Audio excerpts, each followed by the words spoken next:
Hello，大家好，欢迎回到我的频道。今天呢，我们就继前几期的这个保湿成分哈，继续再讲另一个保湿成分。可能大家就很多人不把它当成保湿成分，大家最多的听到的这个市场上的营销话术叫做修护成分，那这个就是B5，它是广泛存在于我们的护肤品当中的。在最早没有这个 B5，就是它没标出来之前呢，其实有很多产品里面都有 B5。那后来是因为这个市场营销哈，把这个 B5的这个作用啊，什么修复功能啊，给它炒作起来了。所以现在呢，大部分咱们看到的哈，都已经把它标在这个瓶子上，写的非常大的一个 B5 哈。它另外的一个名字就叫泛醇，它其实是属于维生素的前面这一段，就跟那个 A 酸一样 ，A 酸不是也有很多种类嘛 ？A 醇、A 酸，然后包括还有阿达帕林、他扎罗汀这些东西呢，它都是不同的东西，但是它到我们皮肤之后呢，我们皮肤细胞是以维生素 A 的形式来给皮肤补充营养的，所以它最后起作用的都是维生素 A。这也就是为什么它虽然名字叫法不同，成分种类不同，但是到我们皮肤里面都是以维生素 A 的形式来展现出它的功效的。那 B5 在护肤品应用当中也有很多种类哈，但是最后到达我们皮肤之后，我们是以维生素 B5 的这种形式来展现出来它的功能的。但是说种类很多，到我们身体之后呢，都是以维生素 B5 来吸收这个营养的，运用到我们的指甲护理呀、我们的头发护理呀，还有我们的这个皮肤护理当中去的。潘婷这个品牌啊，它主打的维生素 B5，来滋养我们的头发。经常会听说 B 群哈，我们去超市里逛一下就知道哈，什么保健品里面什么 B50啊 B100哈，这个 B 群呀，在我们身体里面起着非常重要的作用。它其实我们身体里面需要的量不多，但是呢，它每一个种类多多少少都起了它的微妙的作用。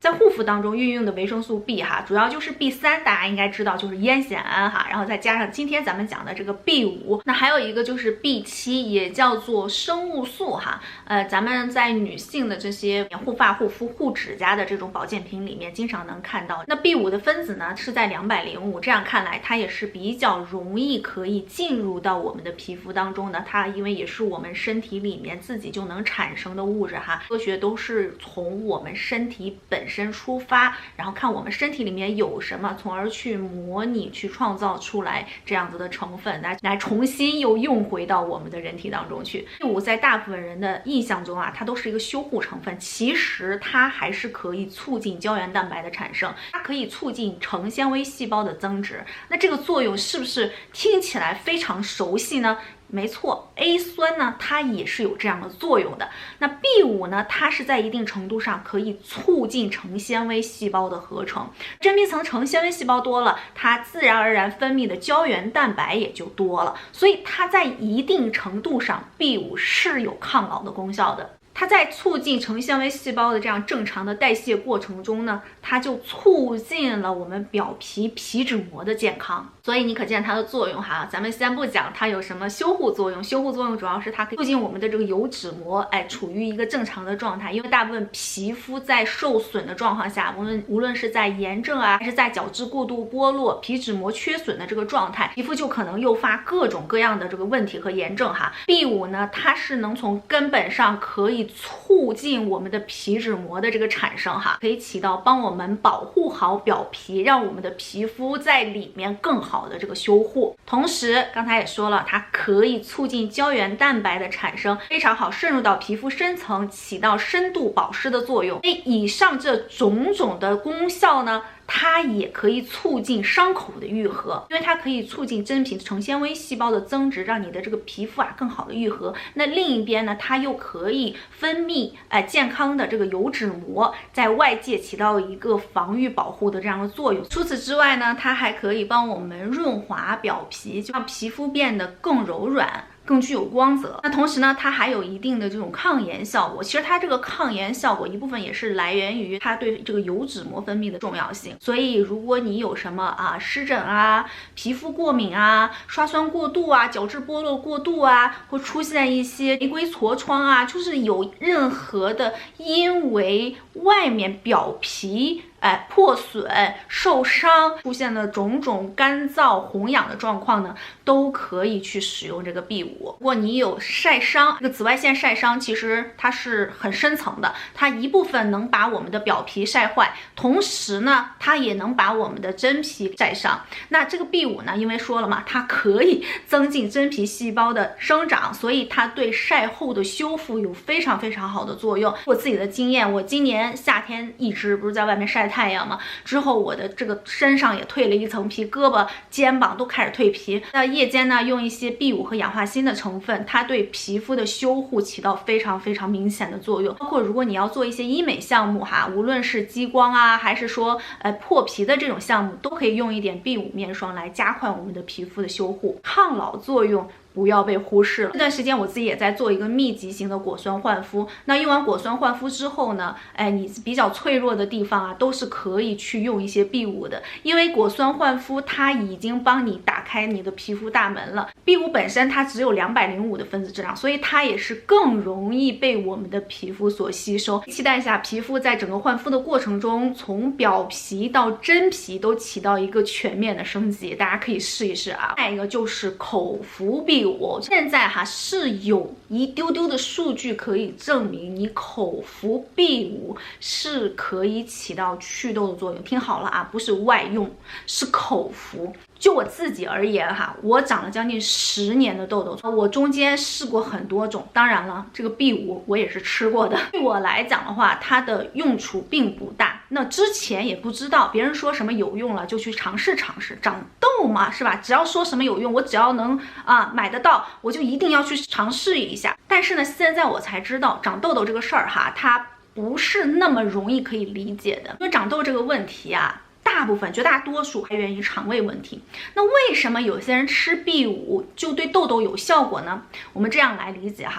因为维生素 B 是什么？你知道我们身体里面是从什么地方开始产生维生素 B 吗？就是从我们肠道，说的好听一点叫做肠道菌群分解后产物，就是它对你的食物你吃的东西分解之后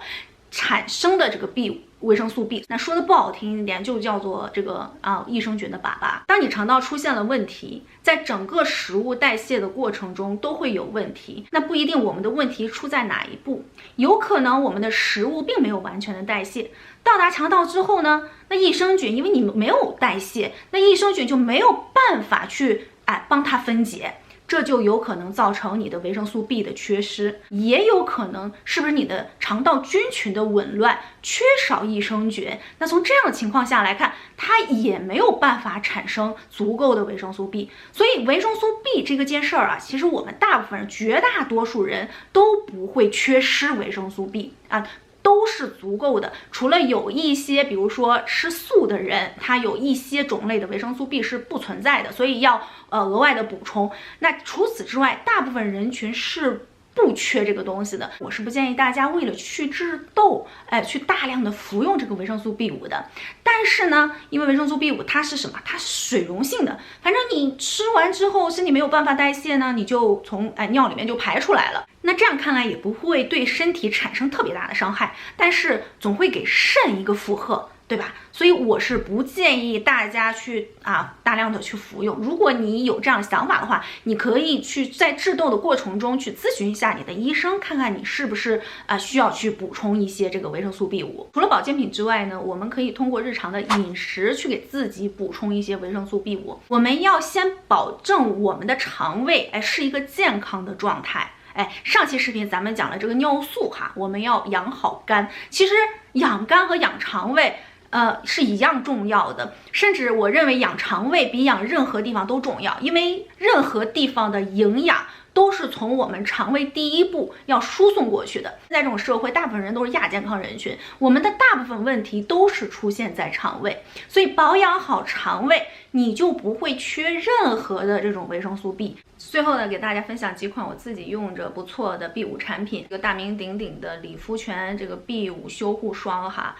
不需要天天擦，但是有用的时候它真的很管用。但是如果你在爆痘期间，你在长大痘子哈，就千万不要用这个东西。它里面除了 B5 之外，它有氧化锌，其实氧化锌在一定程度上也是起到了一个抗炎的作用。我自己比较喜欢的也是这个 B5，它也是一个 B5 的面霜，有人把它叫 B5 的精华哈。它除了 B5 之外呢，里面还含有玻色因的成分。大家知道玻色因是欧莱雅家的一个抗老的成分哈。那除此之外，玻色因也是有一定的这种修复和保湿的功能的。那这个呢，其实它也是起到修复和抗老作用。The Ordinary， 那我这个精华我特别喜欢，我自己使用方法是我把所有的这种除了 A 酸之外的精华都用来做一个面膜打底，就是晚上如果我想用面膜了，我就是厚厚的涂一点这个精华，因为它精华非常的稀，你多